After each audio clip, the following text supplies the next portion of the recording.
चिंता मत करो। महक जी मुंबई से। राधे राधे महाराज जी। महाराज जी कहते हैं जो होता है अच्छे के लिए होता है, पर महाराज जी अच्छे लोगों के साथ बुरा और बुरे लोगों के साथ अच्छा होता है, ऐसा क्यों देखा जाता? हाँ, ऐसा थोड़ी देर के लिए दिखाई दे सकता है, हम आपकी बात मानते हैं। इसलिए दिखाई दे सकता है कि जो बुरा कर्म कर रहा है वो अभी अभी कर रहा है वर्तमान में, लेकिन पीछे उसने जो अच्छा कर्म किया वो इस समय वो उसको फल दे रहा है, तो बुराई में भी वो उन्नति को प्राप्त हो रहा है।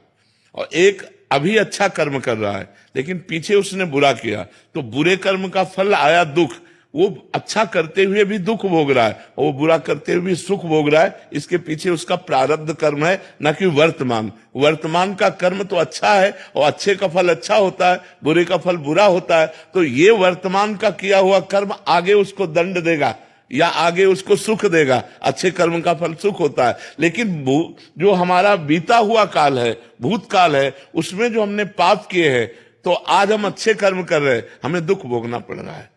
वो वर्तमान में पाप कर्म कर रहा है लेकिन वो उन्नति को प्राप्त हो रहा है, क्योंकि पीछे अच्छा कर्म हुआ था, वो अच्छा कर्म उसके ऊपर इस समय कृपालु बना हुआ है और उसकी उन्नति हो रही है। लेकिन परिणाम में अच्छे कर्म वाला सुख को प्राप्त होगा, बुरे कर्म वाला दुख को प्राप्त होगा। वर्तमान में बदला दिखाई दे सकता है, दृश्य अलग अलग, कि देखो बुरा कर रहा है, कार में चल रहा है और धर्म से चल रहा है तो साइकिल भी सही नहीं है, ऐसा हो सकता है। लेकिन परिणाम में बुरा करने वाले का नाश होगा और अच्छा करने वाला उन्नति को प्राप्त होगा।